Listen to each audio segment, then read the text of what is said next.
एक पखवाड़े से कम समय बचा है दीपावली पे, और उत्तर प्रदेश में लाखों कर्मचारी ऐसे हैं जो इस बार दिवाली पर अपने लिए योगी सरकार से कुछ तोहफा मिलने की उम्मीद में है।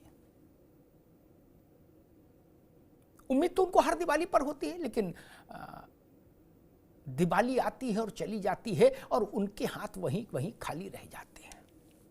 चाहे वो शिक्षा मित्र हो, चाहे अनुदेशक हो, चाहे रसोइये हो, चाहे आंगनवाड़ी हो, ये वो वर्ग हैं जो बेहद अल्प मानदेय में काम कर रहे हैं। इतना कम मानदेय जिसमें आज की महंगाई में जीवन जी पाना ही मुश्किल, जीवन धारण कर पाना ही मुश्किल, जिसमें वो स्थिति। शिक्षा मित्रों का मसला हो, 10,000 रुपए महीने में, उसी में उनको स्कूल आने जाने का खर्चा भी, जो कन्वेंस लगे वो भी जुटाना है, परिवार के साथ भोजन भी, बच्चों को भी पढ़ाना, किराए का मकान भी। आप सोच कर देखिए, क्या ऐसा संभव है किसी के लिए? कोई रॉकेट साइंस है जो 10,000 रुपए में गृहस्थी चलवा दे? लेकिन वो अभिशप्त हैं शिक्षा मित्र। अनुदेशक ले लीजिए, अदालतों के फैसले की कॉपी हाथ में लिए घूम रहे हैं।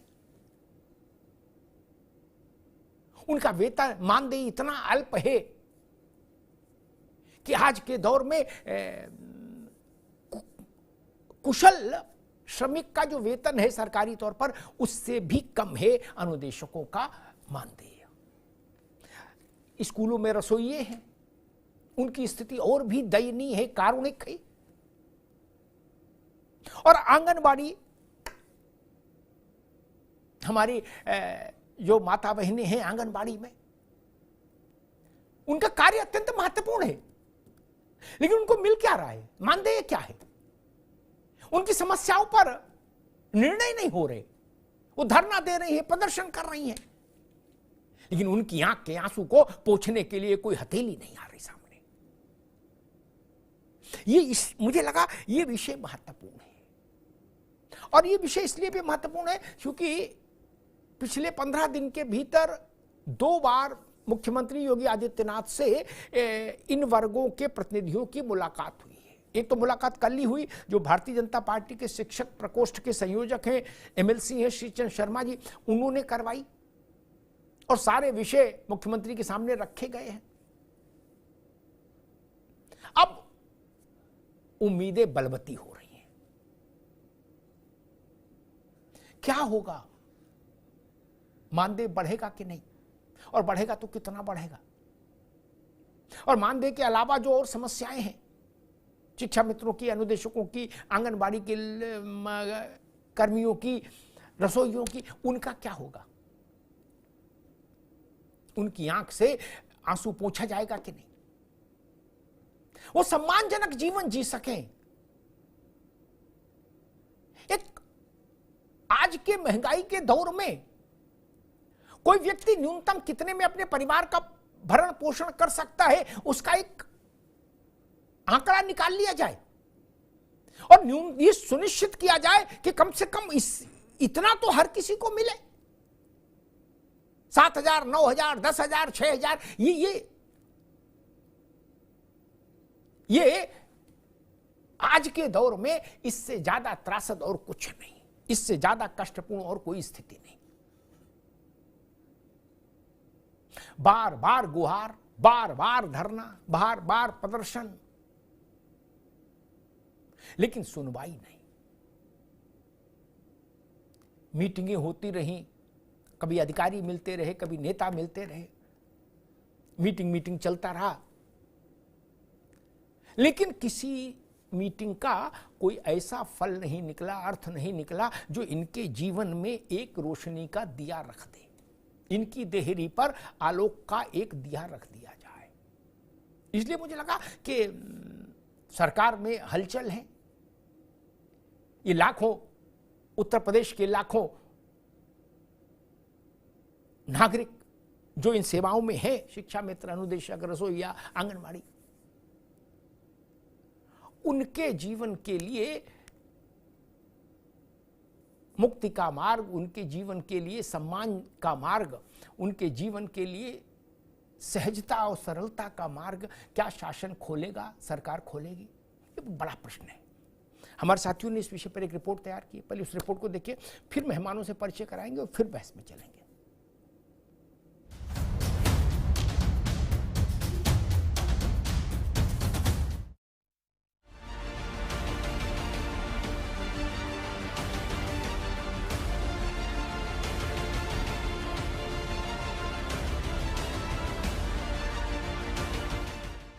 शिक्षा मित्र, अनुदेशक, आंगनबाड़ी और रसोइये उत्तर प्रदेश के शिक्षा और स्वास्थ्य विभाग के ये वो कर्मचारी हैं जिनके कंधों पर भारी जिम्मेदारी है।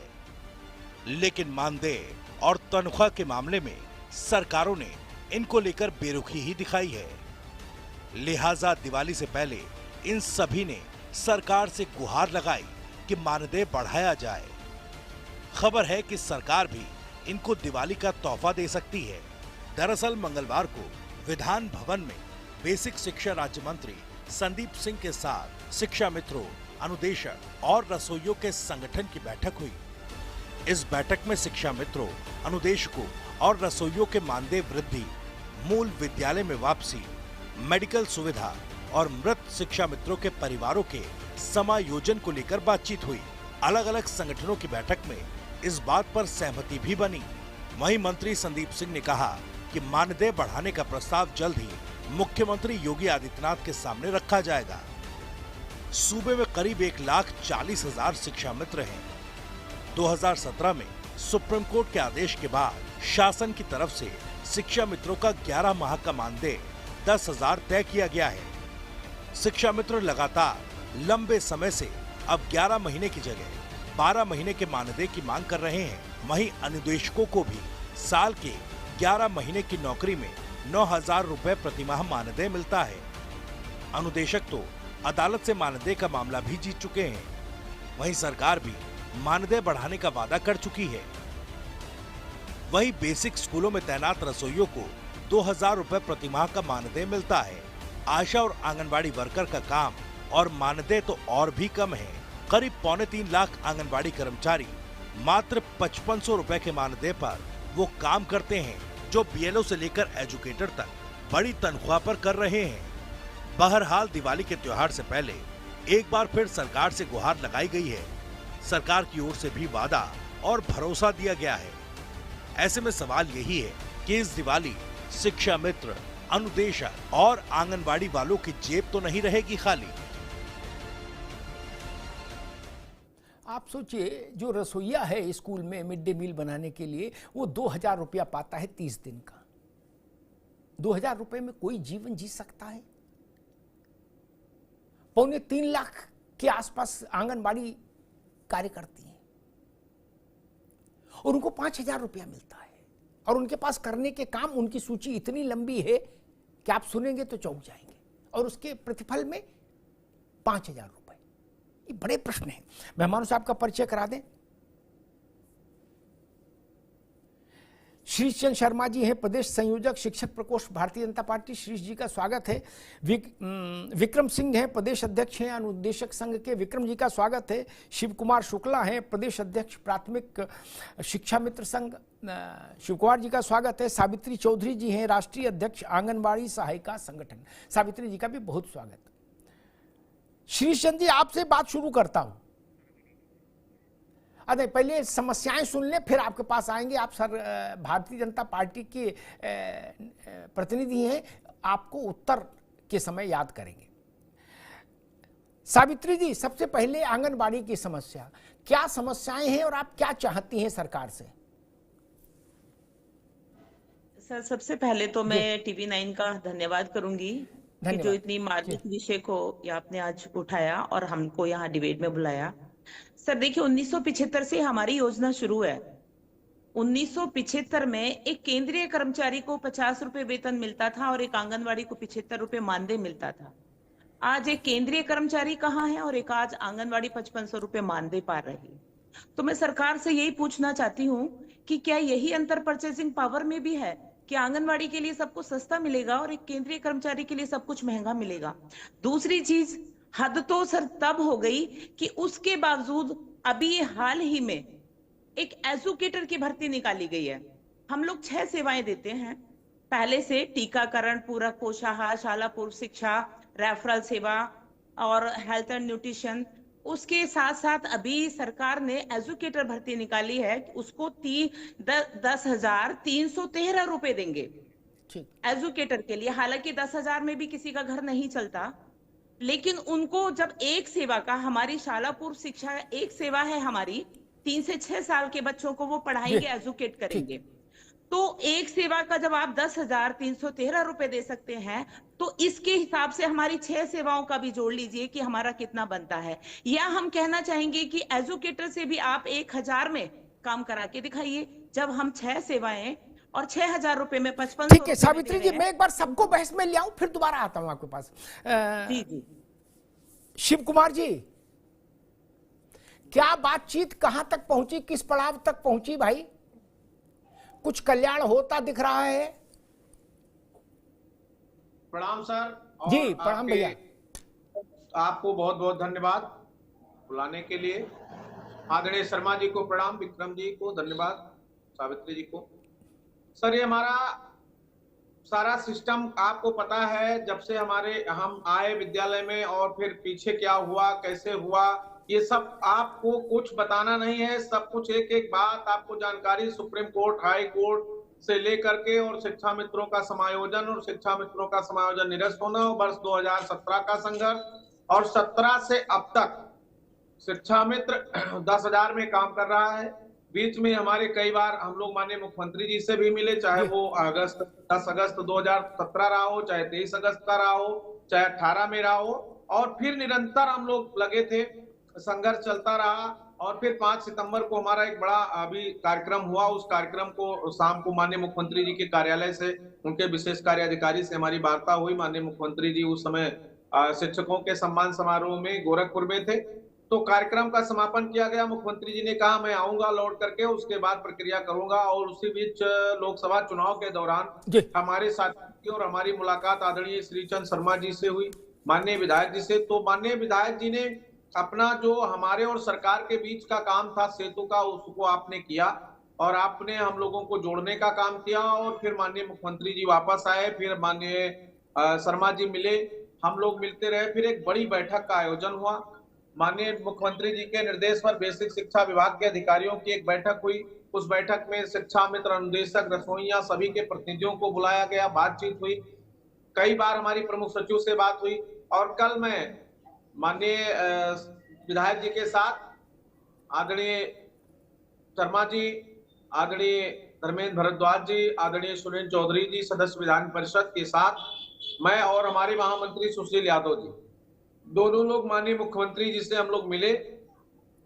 कुछ उनकी बातें उन्होंने हमको सुनाया, कुछ हमने अपना अनुरोध उनसे किया, और फिर दोनों के सामंजस्य में लास्ट में हमने निवेदन किया कि जो भी हमारा आदेश होना है, जो प्रपोजल चला गया आपके निर्देश में, जो बैठक हुआ, बैठक के बाद अब चूंकि हमारी समस्याएं बहुत बढ़ गई हैं, पिछले 2017 से अब तक एक भी पैसा मानदेय न बढ़ना, हमारे लिए दवाई का, हमारे लिए पढ़ाई का, हमारे लिए बच्चों के फीस का, बच्चों के शादी विवाह का जो सिस्टम बिगड़ता जा रहा है। शिक्षा मित्र तमाम दवा के अभाव में मर रहे हैं, हमारे पास कोई स्वास्थ्य का लाभ नहीं था, कोई सिस्टम नहीं था। तो इन तमाम बिंदुओं पर विभाग ने चर्चा पर चर्चा करके एक प्रस्ताव बनाया है।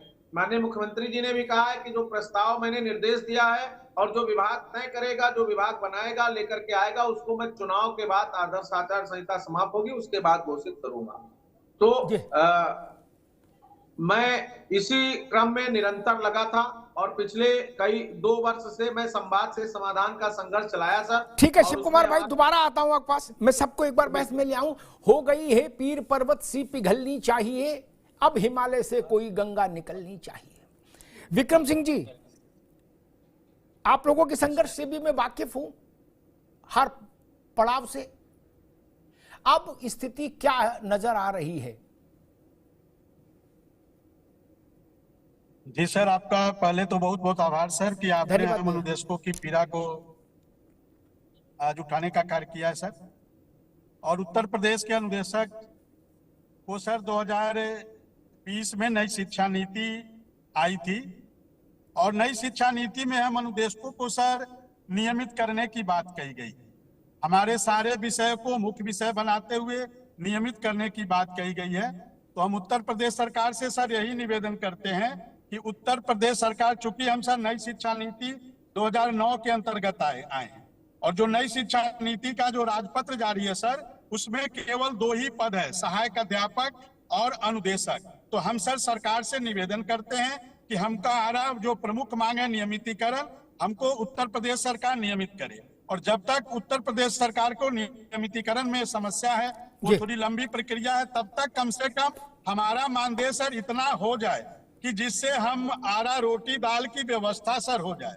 तो उत्तर प्रदेश सरकार से हम हमारी पत्नी, हमारे बच्चे, हमारे माता पिता, इनकी शिक्षा की, हमारे बच्चों की शिक्षा की व्यवस्था हो जाए, माता पिता के दवा दारू की व्यवस्था हो जाए सर। और हम 6 लोगों का जो परिवार है, उत्तर प्रदेश सरकार से हम यही निवेदन करते हैं कि उत्तर प्रदेश सरकार कम से कम हमें इतना दे कि हमारा 6 लोगों का परिवार का जीवन यापन हो सके सर। और आदरणीय श्री चंद्र शर्मा सर जो हमारे MLC हैं सर का बहुत सहयोग मिल रहा है सर, और हमें उम्मीद है सर। ठीक, मैं उन्हीं के पास जा रहा हूं। विक्रम जी रुकना होगा। श्री चंद्र जी, बड़ा काम आपने कंधों पे लिया है, इससे ज्यादा पीड़ा का कोई विषय नहीं।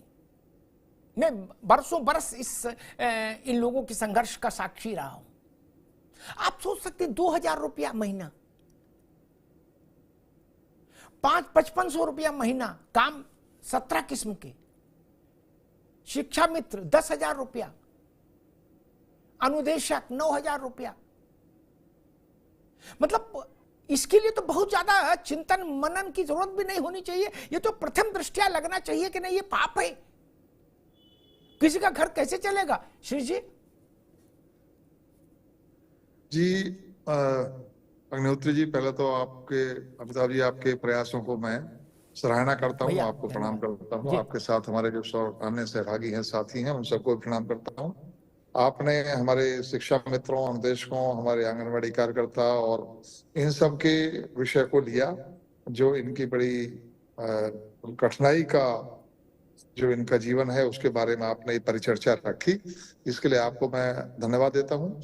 और अपने सभी जो साथी हैं, इनमें शिव कुमार शुक्ला जी तो मुझसे कई बार मिल चुके हैं और एक आध बार अपने विक्रम सिंह जी मिले हैं।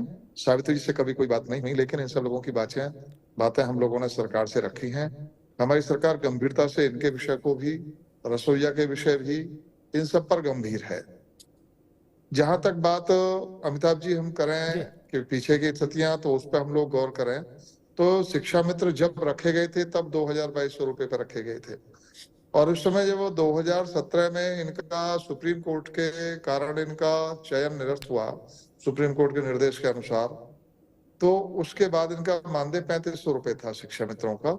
उसको माननीय योगी जी की सरकार जैसे 2017 में बनी तो वो बढ़ाकर सीधे 10,000 रुपए किया गया। हाँ, उसके बाद से अब तक वृद्धि नहीं हो पाई, तो उसके कारण से जरूर इनको कठिनाई का और पीड़ा का सामना करना पड़ा। उसके लिए वो सब लोग जिम्मेदार हैं जो सरकार के और इनके बीच में जिनको पुल का काम करना था, उन्होंने बजाय इनकी कठिनाइयां कम करने के और कठिनाइयां बढ़ाने का काम किया। इस कारण से चीजें हल नहीं हो पाई।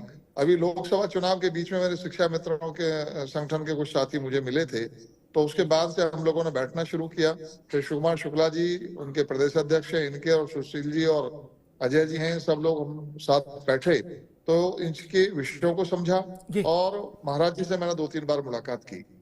महाराज जी से मुलाकात करने के बाद धीरे धीरे ये स्थिति बनी कि चलो इनके समस्या को हल करने की ओर आगे बढ़ते हैं। तो प्रस्ताव मांगे गए, तो इसी प्रस्ताव के तहत महाराज जी के निर्देश पर बेसिक शिक्षा मंत्री श्री संदीप सिंह जी के नेतृत्व में विभागीय अधिकारियों की बैठक हुई 8 अक्टूबर को, और उसमें जो इन सबके सुझाव लिए गए सभी संगठनों के, कि ऐसा ना हो कि एक संगठन कैसा मेरी बात रह गई, दूसरा के मेरी रह गई, तो सबको बुलाकर अनुदेशकों की भी, रसोइयों की भी, सबकी बात सुनी गई है।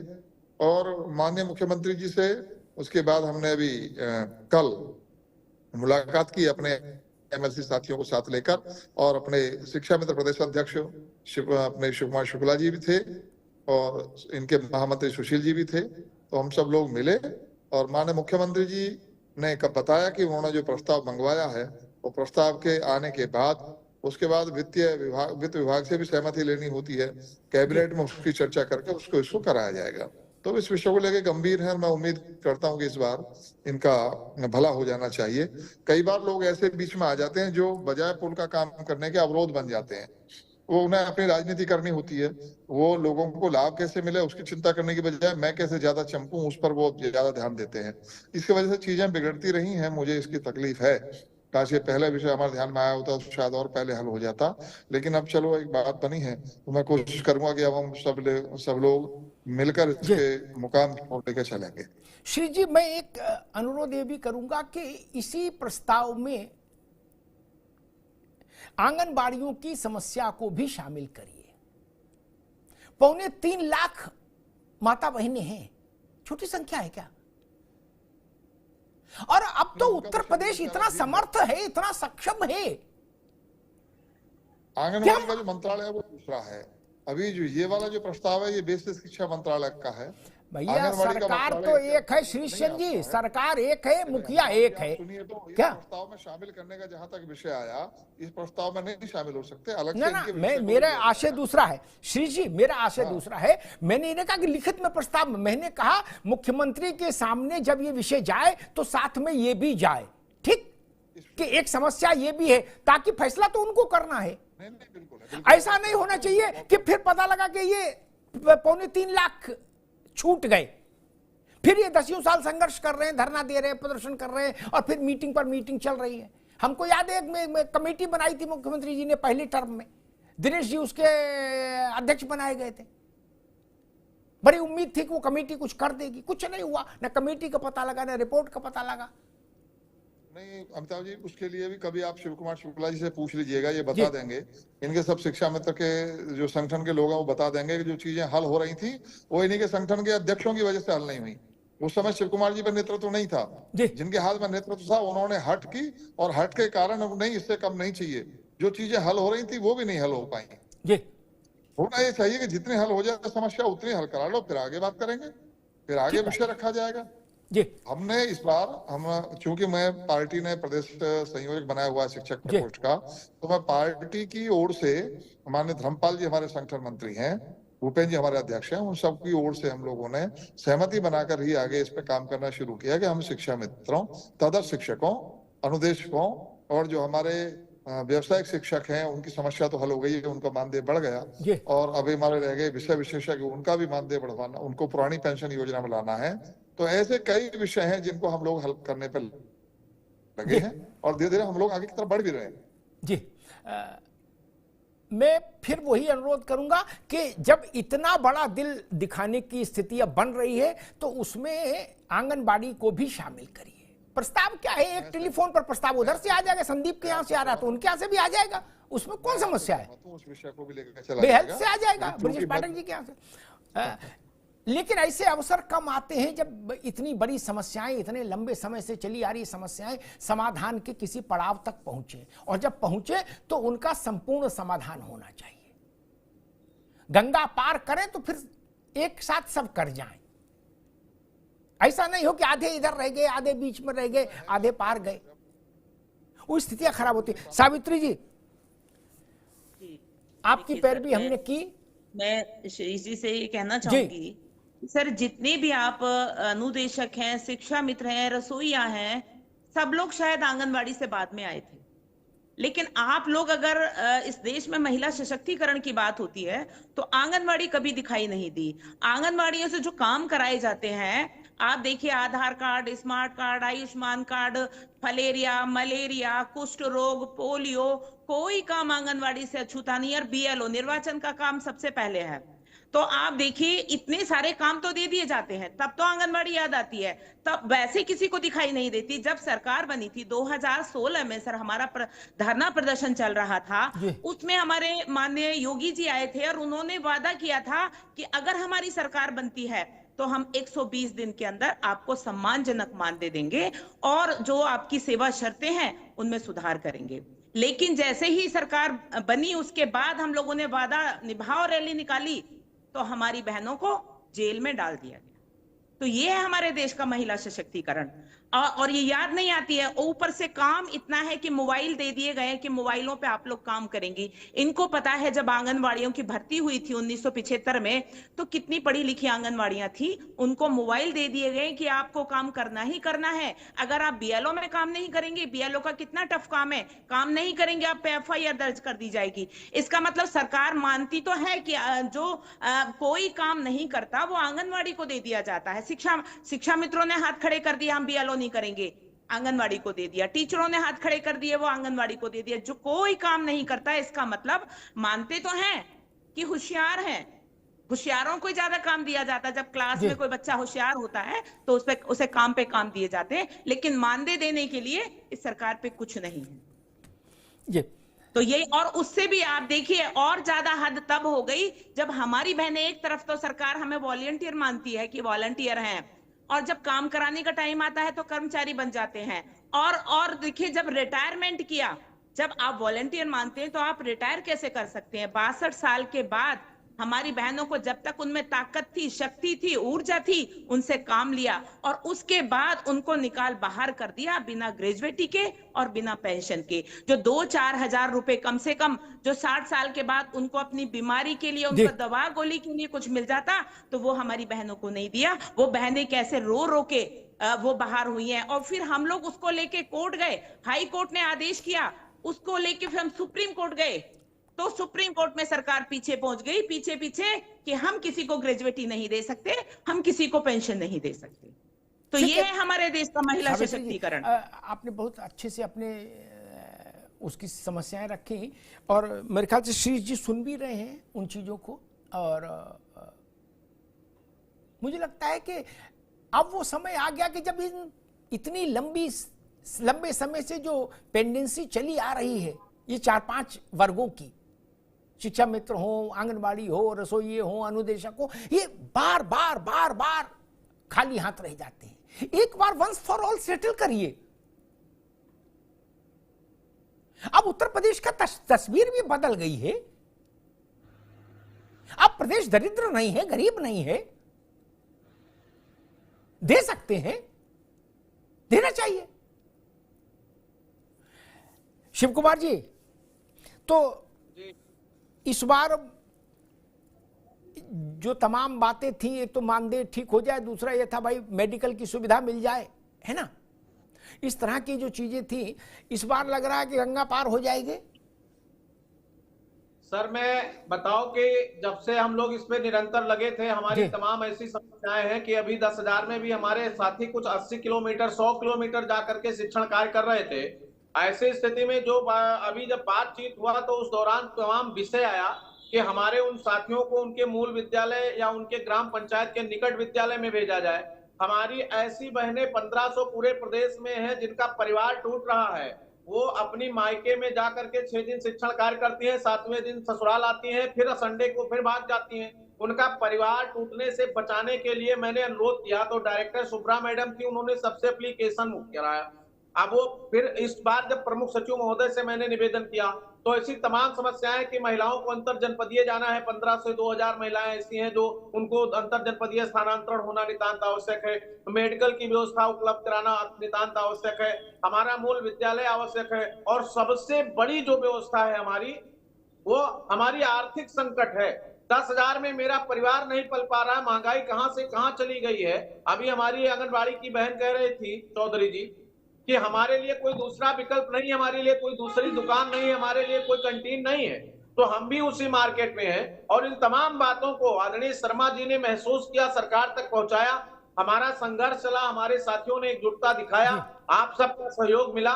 तो अभी माननीय मुख्यमंत्री जी से हमारी चर्चा हुई है। माननीय मुख्यमंत्री जी ने कहा है कि चुनाव के बाद हम करते हैं, लेकिन हम ये फिर अनुरोध करेंगे, आदरणीय हमारे संरक्षक जी बैठे हैं, कि आप इतना दे दीजिए कि फिर मैं किसी के दरवाजे पर जाने की स्थिति में ना रहूं। और मैंने ये भी निवेदन किया है कि इस बार जो भी, वैसे मेरा स्थायीकरण होना चाहिए, अस्थायीकरण की व्यवस्था जब तक सरकार उसमें कहीं भी अपने को लाने में समय लगता है, जितना मानदेय बढ़े वो मानदेय ऐसी स्थिति में हो कि निरंतर प्रत्येक वर्ष महंगाई के हिसाब से हमारा मानदेय बढ़ता रहे, हमें बार बार आपसे निवेदन न करना पड़े। रही बात अभी आपने कहा शर्मा जी के समय में जो कमेटी बनी थी, वो शर्मा जी ने पूरी तरह से बात किया और सभी लोगों के, सभी संगठनों के साथ, प्रमुख सचिव न्याय, प्रमुख सचिव कार्मिक, प्रमुख सचिव वित्त, प्रमुख सचिव बेसिक के साथ, उस समय हमारे प्रमुख सचिव प्रभात कुमार जी थे, और उन्होंने बातचीत करके ये बात पूरी तय किया और उन्होंने कहा शीघ्र ही शासनादेश लागू होगा।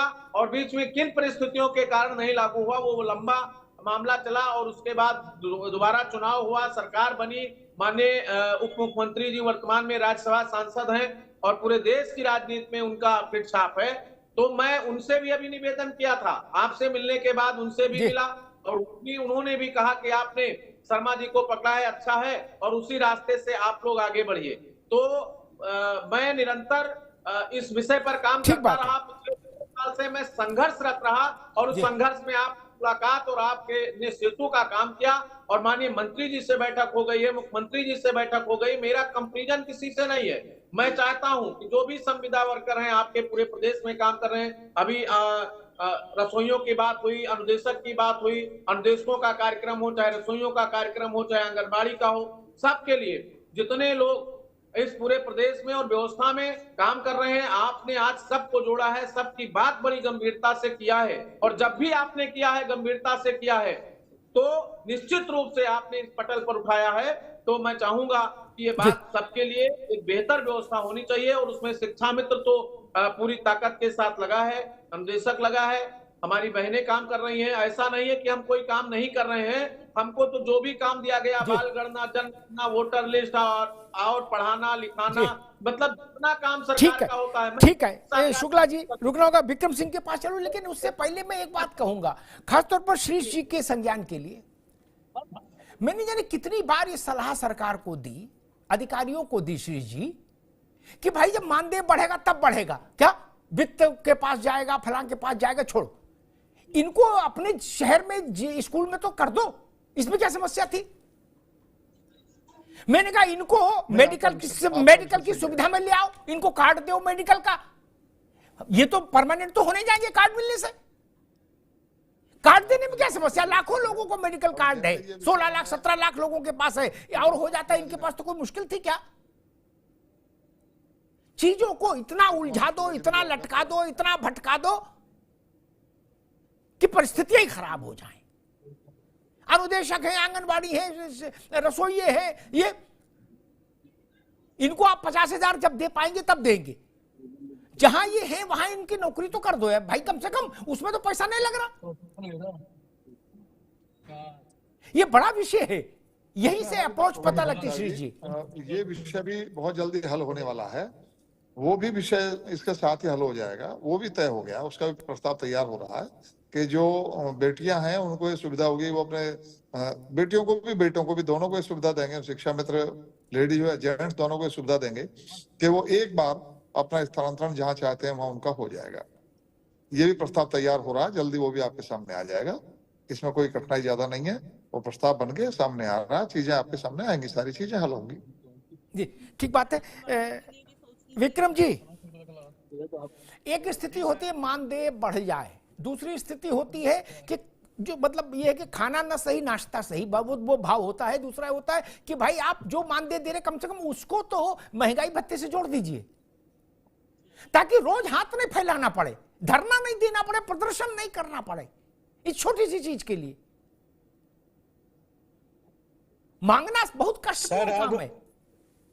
जी सर, आदरणीय श्री चंद शर्मा जी जैसे अभिभावक अब हम लोग के साथ हैं सर। अब हमारे मांझी के रूप में आदरणीय विधायक जी हैं सर, और जब से विधायक जी का हम लोग को साथ मिल रहा है, समर्थन मिल रहा है, अब हमें उम्मीद है सर कि अब उत्तर प्रदेश के अनुदेशकों के अच्छे दिन आएंगे सर, ऐसा हमें भरोसा है। और श्री चंद शर्मा सर जैसे हम लोग का साथ दे रहे हैं सर, ऐसा सत्ता पक्ष के कभी कोई विधायक ने दिया नहीं है सर। तो हम सर का भी बहुत बहुत धन्यवाद देते हैं सर। और सर ये जो महिलाओं की जो अनुदेशकों में भी सर 1000 से 1500 ऐसी महिलाएं हैं जो दूसरे अपने मायके में रहकर नौकरी करती है सर। उनका शादी पहले नहीं हुई थी, नौकरी के दरमियान शादी हुई है जी। तो हम इस सरकार से भी निवेदन करते हैं सर कि इन महिलाओं को भी अपने ससुराल भेज दिया जाए, जिससे वो अपने परिवार के साथ रहे, उनका भी जो है खर्चा बच सके सर। और सर हम लोग को मात्र 10 CL मिलता है सर, हम लोग को मेडिकल की सुविधा नहीं है, महिलाओं को CCL की सुविधा नहीं है सर, हमें आयुष्मान कार्ड नहीं मिलता, हमें EPF नहीं मिलता। लेकिन हमें उम्मीद है सर, जैसे आदरणीय श्री चंद शर्मा सर जैसे अभिभावक उत्तर प्रदेश के अनुदेशकों सर को सर 11 सालों में पहली बार मिला है, तो हम उम्मीद करते हैं सर कि अब हमारी सारी समस्या का समाधान हो जाएगा सर। इतना हमें भरोसा है सर, इतना विश्वास अब सर लग रहा है, क्योंकि अभी 8 तारीख को माननीय बेसिक शिक्षा मंत्री जी के अध्यक्षता में हम सभी की बैठक हुई है सर, और इसमें पूरा प्रयास आदरणीय श्री चंद शर्मा सर का रहा है सर। तो हम सर का भी धन्यवाद देते हैं सर, और आपका भी धन्यवाद देते हैं कि आप बार बार हम लोगों के मुद्दे को शासन प्रशासन के समक्ष रखते हैं सर। जी सर। जी विक्रम जी, कुछ चीजें ऐसी होती हैं जिनको बिना कोई वित्तीय बोझ के लागू किया जा सकता है। मुझे कई बार श्री जी बड़ी हैरानी होती है कि जो सामान्य समझ सबको समझ आती है वो हाकिमों को समझ क्यों नहीं आती है। जो सचिव, अनुसचिव, अवर सचिव, कौन कौन सचिव बैठे हैं, जो अल्प वेतन भोगी है, उसका नाम रसोईया हो, आंगनबाड़ी हो, शिक्षा मित्र हो, अनुदेशक हो, कुछ हो, उसको अपने होम टाउन में ही नौकरी कराइए। इसमें कोई समस्या है क्या? 60-70 किलोमीटर भी मोटरसाइकिल 10,000 में कहां चला के जाएगा आदमी? 90-100 रुपया का लीटर तेल है। शुक्ला जी गलत कह रहा हूं? कैसे, कहां से जाएगा? और गिर पड़े तो हाथ पर टूटे अलग। क्यों? इसमें तो कोई फर्क, इसके लिए तो कोई प्रस्ताव की जरूरत नहीं कि नहीं भाई कानून मंत्रालय से भी राय लेनी, वित्त मंत्रालय से भी राय लेनी है, ऐसा तो जरूरी नहीं था। सबको सुरक्षा मेडिकल की सुविधा दे दीजिए। तनख्वाह नहीं, मानदेय नहीं बढ़ सकता अभी, उसके लिए लंबी प्रक्रिया, चलिए ठीक है, इनको छुट्टियों की व्यवस्था कर दीजिए, वहां तो समानता हो सकती है ना। हो गई होती वहां भी समानता तो बहुत सारा कष्ट कम हो जाता, लेकिन सोचा नहीं गया। मैं तो श्री जी के प्रयास को नमन करूंगा, प्रणाम करूंगा, बड़ी कम से कम इन्होंने ये बीड़ा तो उठाया। और श्री जी ऐसे लोग भाजपा का भी नुकसान कर रहे थे लगातार, ये भी जान लीजिए। क्या सरकार छोड़िए, पार्टी का भी नुकसान कर रहे थे, उसका भी, उसके लिए भी विरोध पैदा कर रहे थे गली गली। 3 लाख आंगनबाड़ी हैं, अनुदेशक, शिक्षा मित्र, रसोई, सब जोड़ दो, 5 लाख परिवार, एक बड़ी समस्या पैदा होती है। एक इसमें बीच में एक मैं जरूर मैं कहना चाहूंगा अग्निहोत्री जी कि जैसे अभी काफी बोल रही थी हमारी बहन सावित्री जी, मैं पूछना चाहूंगा कि उन्होंने प्रयास कितने किए, कितने लोगों से मिलने का काम किया? धरना प्रदर्शन से ही क्या चीजें हल हो जाती हैं? ये भारतीय जनता पार्टी की सरकार में 500 रुपए, 250 रुपए, 500 रुपए मानदेय मिलता था, वो बढ़ाते गए, बार बार उसको बढ़ाया है, अब 5500 मिल रहा है। यदि बीच में गैप आया तो संपर्क का अभाव भी मानिए कि हमने कितना संपर्क किया है। हमेशा केवल धरना प्रदर्शन से जरूरी नहीं होता, मिलना भी जरूरी होता है। किसी भी लेटर का कोई जवाब नहीं आता, संपर्क किससे करेंगे हम? अब शिक्षा मित्र हमारे से हैं, मैंने बताया ना, शिक्षा लोकसभा चुनाव के दौरान मिले मुझे, अभिव्यक्ति की आजादी को छीना जा रहा है और आगे बढ़े, राज्य को समाधान को कर रहे हैं। अरे आप सावित्री, आप केवल आक्रामकता से बोलकर ये चीजें हल कराना चाहती है तो करा लीजिए। नहीं, आक्रामक नहीं, चीजें सहजता से भी हल हो सकती है, सहजता से भी हल हो सकती है, बातचीत से हल हो सकती है, लेकिन आप उस तरीका नहीं अपनाती। आप उन लोगों जो है 40 साल हम लोगों को होने जा रहे हैं। आप बताइए ना, आपने कब संपर्क करने का प्रयास किया?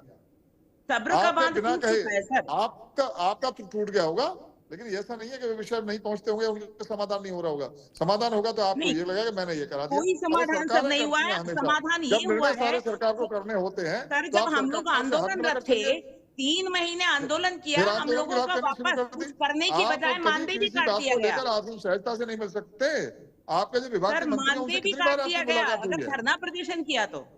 महिला एवं बाल कल्याण मंत्रालय से कितनी बार आपकी मुलाकात हुई है, ये बताइए? कोई मुलाकात के लिए कोई समय नहीं देता क्या? सर आपसे हम रिक्वेस्ट करते हैं, आप मिलवाइए, आप करवाइए ना, अब आपकी शरण में आए आज आप हैं चैनल पे, आज आप अमिताभ जी ने बुला ली तो आप रिक्वेस्ट कर रही हैं। आप बताइए आपका कोई नहीं प्रतिनिधिमंडल आज तक हमसे सर, कभी मिला हो? आप ये मैं नहीं बताइए कहता हम सारी किसके समस्याएं पास हम ही हल जाएं, कर कोई देंगे। नहीं सुनने मैं वाला। शिक्षकों का प्रतिनिधि हूँ तो शिक्षकों की बात रखना मेरा काम है। मैं शिक्षकों सर की बात आपको पहुंचाता मैं हूँ, ये कहना लेकिन चाहती आपके हूँ, जब शिक्षकों हम को धरना मैंने कोई अलग प्रदर्शन नहीं किया। करते हैं लेकिन हमें भी तो तो प्रयास धरना करना चाहिए कि प्रदर्शन सरकार के में विधायक हैं, हमारी हमारे वार्ता तो सांसद हैं, किसी से कराई उनके जाएगी। माध्यम से आगे सर बढ़िए। वार्ता तक नहीं कराई जाती है, तो देखिए कितना अनदेखा किया जा रहा है वार्ता में, और इसके जी अलावा किससे मिले हम, कोई समय नहीं देता। कितने लेटर मैं आपको दिखाऊंगी, आपसे मिलूंगी, मैं आपको सारे दिखाऊंगी, कितना पत्राचार हमने किया हुआ है कि हमें समय दिया जाए, हमें हमसे मिला जाए। उल्टा वापस अगर हम आंदोलनरत होते हैं तो मानदेय काट दिया जाता है। और कोर्ट के फैसले देखिए सर, हम कोर्ट से भी जीते हैं।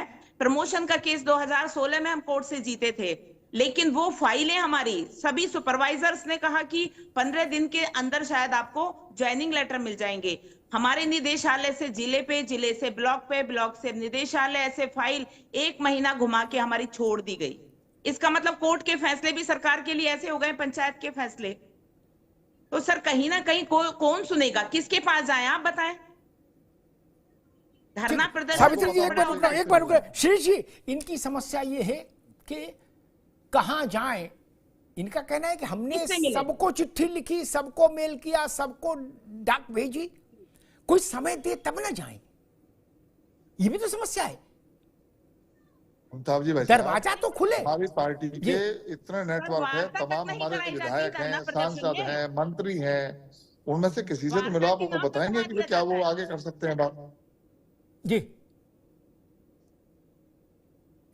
सर वार्ता तक नहीं कराई जाती तो आप मानिए कि कहां किसके पास जाएंगे। जब धरना प्रदर्शन में वार्ता के लिए लेके जाते हैं तो वहां गोल गोल घुमा के छोड़ दिया जाता है।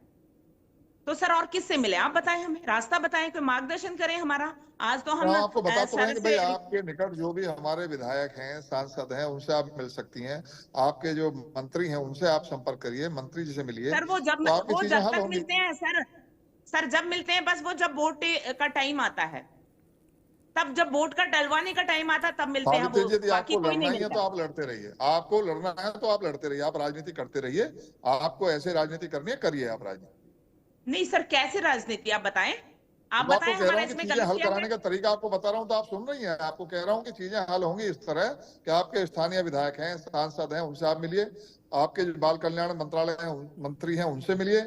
सर और कोई वहां से समय भी नहीं हल ना देता। हो तो हमारे प्रदेशाध्यक्ष हैं, हमारे मुख्यमंत्री हैं।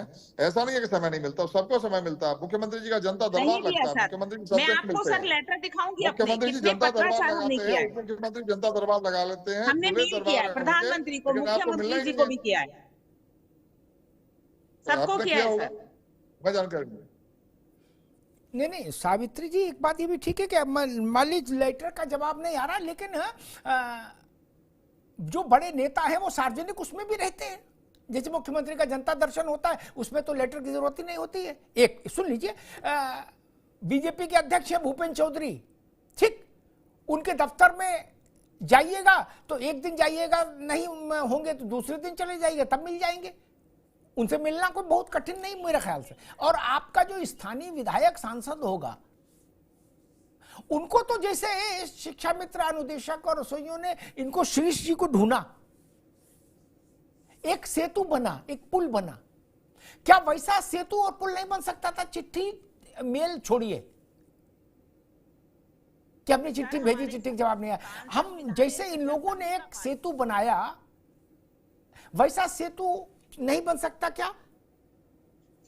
आपकी 3 लाख की संख्या है, इसमें भारतीय जनता पार्टी के सांसद विधायक जिनको चुनाव लड़ना है वो तो आपके संपर्क में आएंगे ना, जब आप प्रयास करेंगे। वो कैसे नहीं आएंगे? जब हमने आंदोलन किया था और लखनऊ हम गए थे तो विधायक जी से हमने रिक्वेस्ट की थी, तो हमारे विधायक जी ने कहा कि हाँ ठीक है हम लखनऊ में आपको मिलेंगे, चलिए आप पहुंचिए, हम आपको अपना वो भी खुलवा देंगे वहां जो हमारा घर है।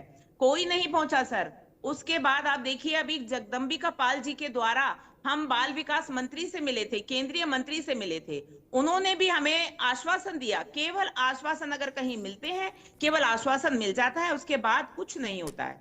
अभी 1 महीने पहले ही मिले हैं, जगदम्बिका पाल जी के द्वारा मिले। ऐसे ही बहुत विधायक जी से, सांसद जी से हमने बहुत कांटेक्ट भी किया है। कुछ तो धोखा दे देते हैं और कुछ सहयोग करते भी हैं तो वहां भी कोई हल नहीं निकला है सर 40 साल होने जा रहे हैं, वरना हम लोगों को शौक नहीं है सड़कों पे आने का। हम महिलाएं, घर में महिलाओं को बहुत काम होता है, अपने घर भी देखने होते हैं। मुझे लगता है कि उभय पक्षी संवाद बढ़ाना बहुत जरूरी है, वो समय की मांग है। जगदम्बिका पाल के साथ आपने मुलाकात की, अच्छा है, एक प्रयास और करिए, अपने निकट के सांसद विधायक को खोजिए और उनके साथ मुख्यमंत्री के सामने भी जाइए और राज्य का जो महिला बाल कल्याण विभाग है उसके मंत्री के घर भी जाइए। ये बात श्री जी ठीक कह रहे हैं कि मिल बैठ के जो चीज हल हो सकती है वो तनातनी में नहीं होती ना। तनातनी नहीं सर, आप बताइए। तनातनी में फिर स्थितियां, मैंने शिक्षा मित्रों को देखा तनातनी का है परिणाम। मैं इनसे बहुत समय से जुड़ा हूं, इन लोगों से। वो तनातनी की भेंट चढ़ गई, इनकी सारी जनेऊ समस्याएं भी, अनुदेशकों की जनेऊ समस्याएं।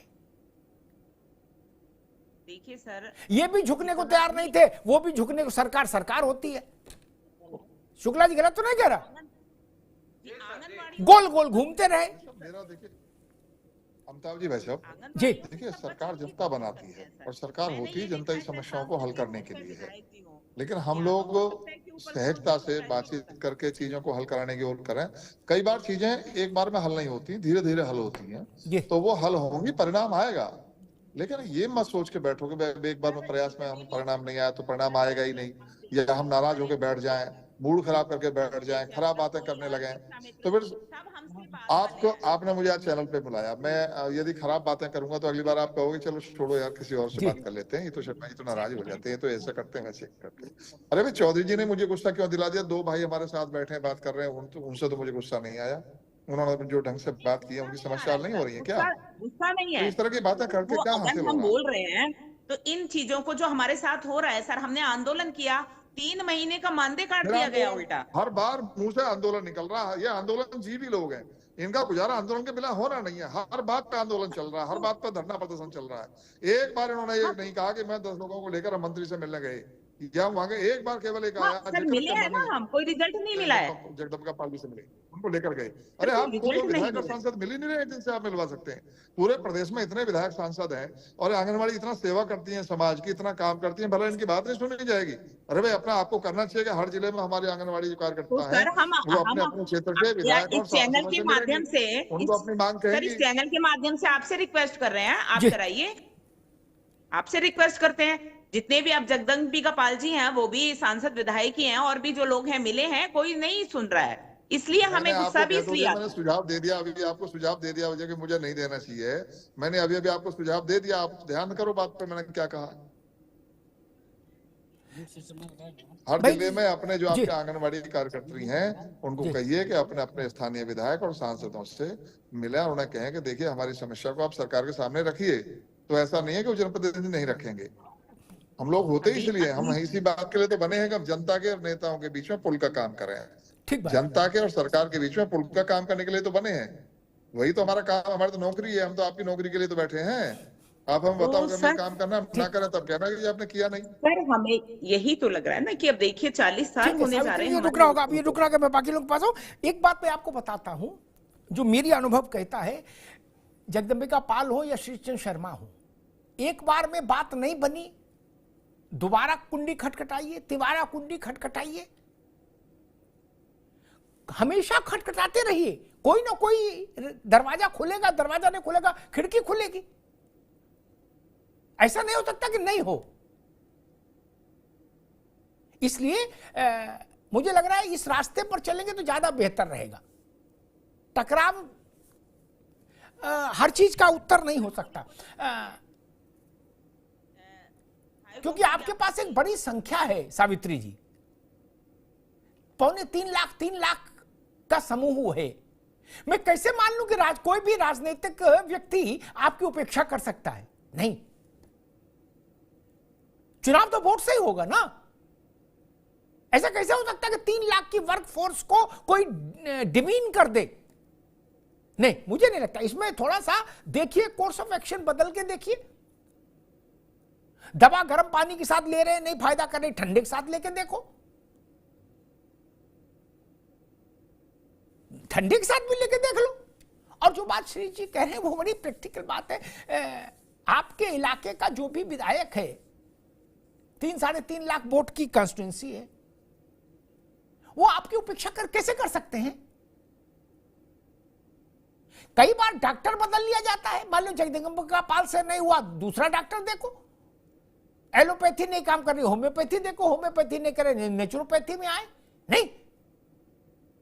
लेकिन चरैवेती प्रयास होते रहने चाहिए। शिव कुमार जी, दिवाली अच्छी नहीं, दिवाली तो फिर अच्छी अभी नहीं जा रही है, अभी तो आचार संहिता का मामला है। तो मेरे ख्याल से 23 नवंबर के बाद नहीं हो पाएगी। माननीय मुख्यमंत्री जी ने स्पष्ट कह दिया है कि अब हम चुनाव के बाद करेंगे।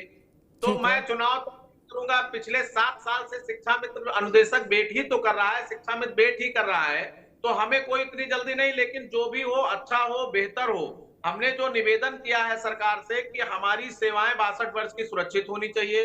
हमारा मानदेय अगर आप बढ़ा रहे हैं, जब तक नियमितीकरण नहीं हो रहा है तब तक मानदेय बेहतर करिए। हमारे मूल विद्यालय वापसी करिए, महिलाओं को अंतर जनपदीय भेजिए। हमारे मृतक साथी जो दवा के अभाव में किसी भी कारण से और साथ में हमारे हजारों हजार की संख्या में लोग मर गए हैं, उसको, उनके बच्चों को, उनकी पत्नियों को, उनके परिवार को कहीं ना कहीं आपके पास सरकार है। सरकार के पास बहुत सारी व्यवस्थाएं होती हैं, सरकार पोषणीय व्यवस्था में होती है, इसलिए उनको भी कहीं स्थान सुरक्षित कर दिया जाए। उनके 18 साल 20 साल हमने आपके यहाँ सेवा किया है, अब हमारा बच्चा मेरे न रहने के बाद मेरे परिवार कहाँ जाएंगे, इस पर भी सरकार से विचार करने का अनुरोध किया है। और इस प्रकार से हमने स्वास्थ्य में मृतक आश्रित साथियों का और तमाम बात करी है। माननीय मुख्यमंत्री जी ने और जो विभाग में जो मंत्री जी के साथ बैठक हुई, उस बैठक के बाद आदरणीय शर्मा जी के साथ भी मंत्री जी की बैठक हुई और बाद में पुनः मंत्री जी ने हमसे फोन करके बुलवाया और उन्होंने कुछ बातें कही। और वो प्रपोजल जो माननीय मुख्यमंत्री जी के यहाँ जाना है, उसके लिए माननीय मुख्यमंत्री जी के साथ ब्रीफिंग होनी है। कल मैं इसी संदर्भ में मुख्यमंत्री जी से मिलने के बाद मुख्यमंत्री जी के प्रमुख सचिव आदरणीय संजय प्रसाद जी से भी मुलाकात किया।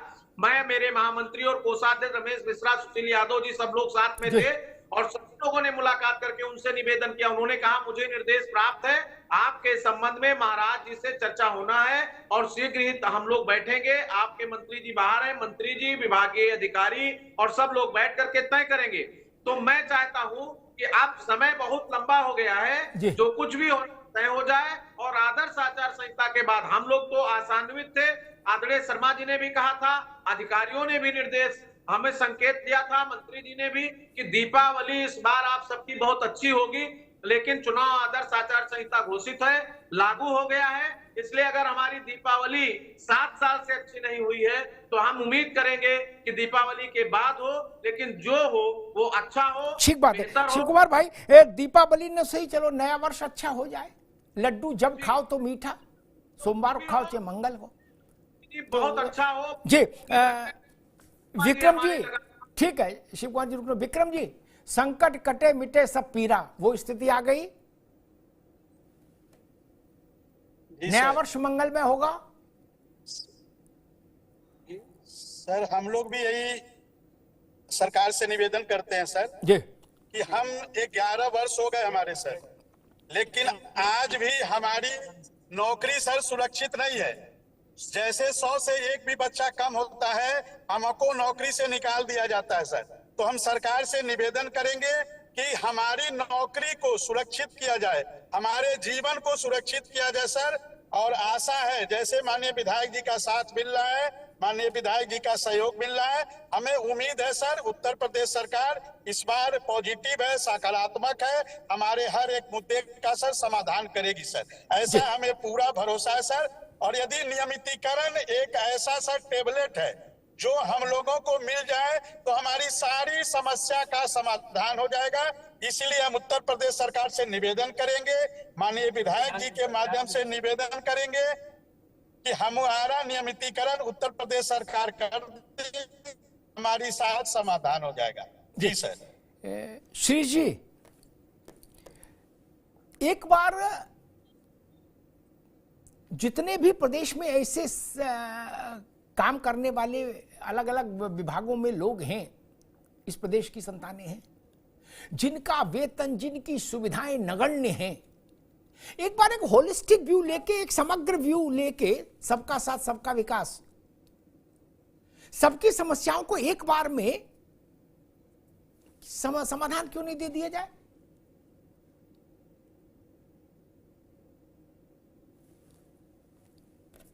श्री जी। नहीं, प्रयास तो सरकार के द्वारा किया ही जाता है। जी। देखिए, हमारा अन्य प्रदेशों से भी मैंने पहले ही कहा कि उनसे तुलना इसलिए नहीं की जा सकती कि उनके यहाँ अनुदेशक हों या वो रखते हैं अपने यहाँ एक तरह से शिक्षा मित्र की बजाय उनके यहाँ अतिथि शिक्षक करके हरियाणा में विषय है वो, तो उनकी संख्या बहुत थोड़ी होती है। हमारे यहाँ संख्या बहुत बड़ी है और उसके हिसाब से भी बजट की भी देखना पड़ता है कि हमारी वित्त व्यवस्था क्या है। वित्त विभाग की भी अनुमति लेनी आवश्यक होती है। अपने सब लोगों के दुख हरण करने के साथ साथ प्रदेश की अर्थव्यवस्था भी ठीक रहे, उसके भी सरकार की अपनी समस्याएं हैं तो वो देखती हैं। और देखिए, समस्याएं तो जब तक जीवन है समस्या भी रहेंगी और समाधान भी रहेंगे, और सरकारें समाधान करने के लिए ही होती हैं। आप सबका जो सुझाव है उस पर हम सब लोग आगे बढ़ रहे हैं, हमारी सरकार आगे बढ़ रही है। और निश्चित ही आपको ये चाहे आंगनबाड़ी का विषय हो, अनुदेशकों का विषय हो, चाहे हमारे विषय विशेषज्ञों का विषय हो, चाहे हमारे शिक्षा मित्र भाइयों का विषय हो, तदर शिक्षकों का विषय हो, इन सब के विषय पर हम सब लोग बात कर रहे हैं माननीय मुख्यमंत्री जी से। और माननीय मुख्यमंत्री जी भी सहृदयता से इस पर विचार कर रहे हैं। अधिकारियों को बार बार कह रहे हैं, निर्देश देते रहे कि इनके समाधान निकाल कर लाइए, समाधान बनाकर लाइए। मैं यही तो कह रहा हूँ कि हमें पुल का काम हम कर रहे हैं और हम चाहेंगे कि अच्छे सौहार्दपूर्ण माहौल में जो टकराव की स्थितियां पीछे रही हैं, जिसके कारण से 4-5 साल बिगड़ गए शिक्षा मित्रों के।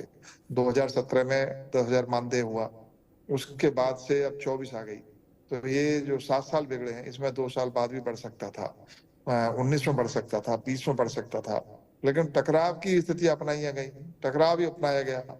जो चीजें पहले भी हल हो जाती यदि सरकार से मिलकर बातचीत करके एक सौहार्दपूर्ण माहौल में चीजें हल की गई होती। तो अब वो वातावरण धीरे धीरे बन रहा है और हम कोशिश कर रहे हैं कि हम सब लोगों के प्रयास, हमारे शिक्षा मित्र भाइयों को भी, अनुदेशकों को भी, इनको भी थोड़ा प्रयास करना होगा। 2 कदम ये चलें, 2 कदम हम चलें, इस तरह से धीरे धीरे चीजें ठीक होंगी और माहौल ठीक होगा तो चीजें और जो रह जाएंगी समस्या वो भी हल होंगी, धीरे धीरे उन सबका समाधान होगा।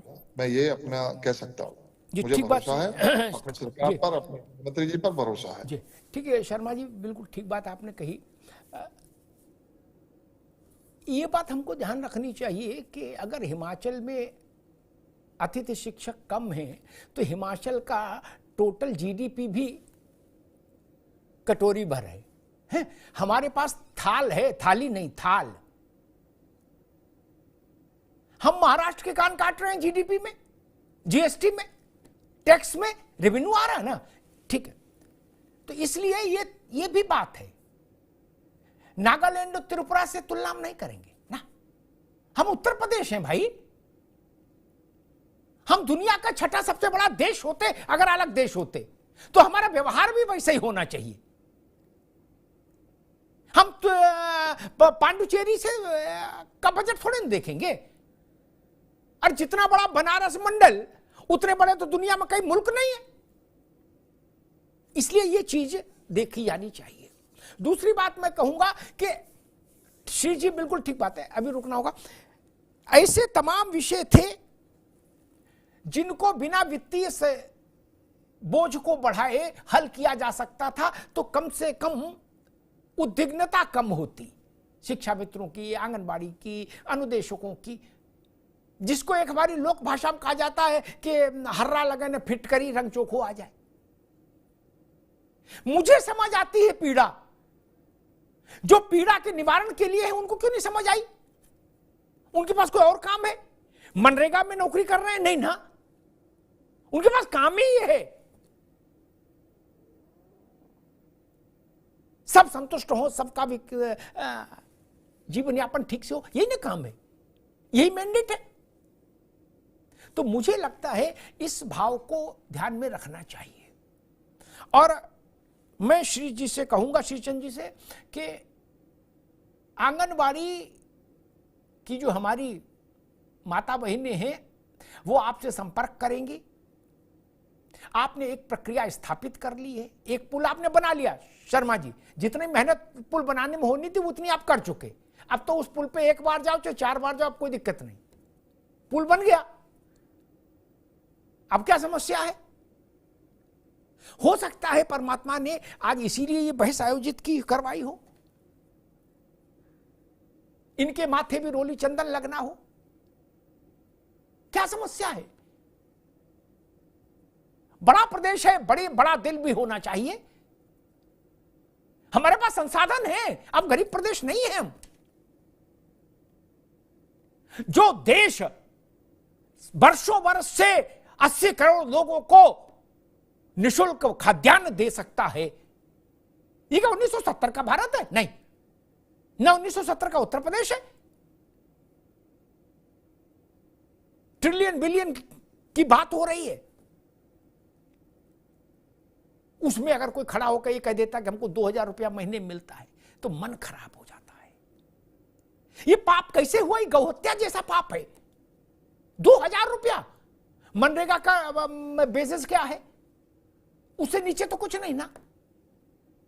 स्किल लेबर का बेसिस क्या है कानूनन? फिर आंगनबाड़ी 5,000 रुपया 5500 क्यों पाए? ये विषय है। मैं कहूंगा बीजेपी के एमएलसी शर्मा जी से कि इनके प्रयास अब तक कैसे रहे छोड़िए। इनको जो लोग मिले वो भी शायद श्रीचंद नहीं मिले होंगे क्या? अब मैं उनका नाम लेके उन सबको यहां विचित्र स्थिति में नहीं डालूंगा। और ये भी बात सही है कि वो इसके अलावा करें क्या कि भाई सांसद के घर जा सकते हैं, उससे कह सकते हैं आप चलो सांसद जाके गोल मोल करे आए, तो ये क्या कर लेंगे सांसद का? चिट्ठी लिखते हैं नहीं जवाब देते तो ये क्या करें? ये प्रश्न है। हमने पीड़ा देखी ना शिक्षा मित्रों की। 1000 रुपया साल भी बढ़ा होता तो 17,000 रुपया 18,000 रुपया पा रहे होते अब तक। 1000 रुपया साल भी बढ़ा होता। मैं एक निवेदन करूंगा योगी जी से, इस सारी चीजों को, इनके मानदेयों को वार्षिक वृद्धि के व्यवस्था से जोड़ दीजिए। ये बहुत जरूरी है। महंगाई कहीं पहुंच गई, हमारा वेतन वही है। कुछ तरीका है क्या? और नहीं तो श्रीचंद जी, मैं तो मोटी बुद्धि का आदमी हूं। जो अधिकारी इसमें ज्यादा ज्ञान दे, रॉकेट साइंस बताएं, उनको मैं कहूंगा महाराज जी उनसे कहें कि भाई इधर आओ, 2000 रुपया का बजट बना के दिखाओ हमको। क्या 2000 में घर कैसे चलेगा? 5,500 में कैसे चलेगा? 9,000 में कैसे चलेगा? 10,000 में कैसे चलेगा? बजट बना के दिखा दे प्रमुख सचिव, अवर सचिव। सब अंजीर का जूस पी रहे हैं, काजू खा रहे हैं, और फिर कह देते हैं वित्तीय समस्या आ जाएगी। नहीं, इस समर्थ उत्तर प्रदेश के माथे पर ये काला टीका है, ये मिटना चाहिए। विषय किसी का हो, मेरी पीड़ा एक समान। आंगनबाड़ी का विषय हो तो भी मेरी आंख नम होती है, अनुदेशक का हो तो भी नम होती है। मैं सोचता हूं कि 2000 रुपया भी किसी को इस 2024 में मिल सकता है महीने भर के लिए। नहीं, हमारी सारी उपलब्धियां, सारे वैभव के दस्तावेज फीके हो जाते हैं शर्मा जी जब हम ये पैबंद देखते हैं। ये पैबंद है, इस पैबंद से बचना चाहिए हमको। चुनाव में बहुत समय नहीं है। 23 नवंबर को चुनाव खत्म हो जाएगा। आचार संहिता 24 को आचार संहिता हट जाएगी, 24 नवंबर को। मेरा निवेदन है सरकार से कि दिसंबर आने से पहले पहले इन सबके जीवन में उजाला कर दीजिए। लगे कि हां, बड़ा प्रदेश, बड़ा मिजाज, बड़ा दिल। ये हमारे प्रदेश के लोग हैं, बाहर के नहीं हैं। राजनीतिक शिक्षा मित्रों के साथ एक समस्या की स्थिति यह भी नहीं, इन्होंने राजनीति की भी पीड़ा भोगी है। शुक्ला जी गलत तो नहीं कह रहा? धारणा गलत रही इनके बारे में, उससे भी हमको परे जाना चाहिए, हम शासन में हैं तो। मैं फिर कहूंगा, आंगनबाड़ी पर सोचिए, शिक्षा मित्रों पर, अनुदेशकों पर, रसोइयों पर, इन सब के लिए एक नया दरवाजा खोलिए, उम्मीद का, एक नई सुबह का। धन्यवाद।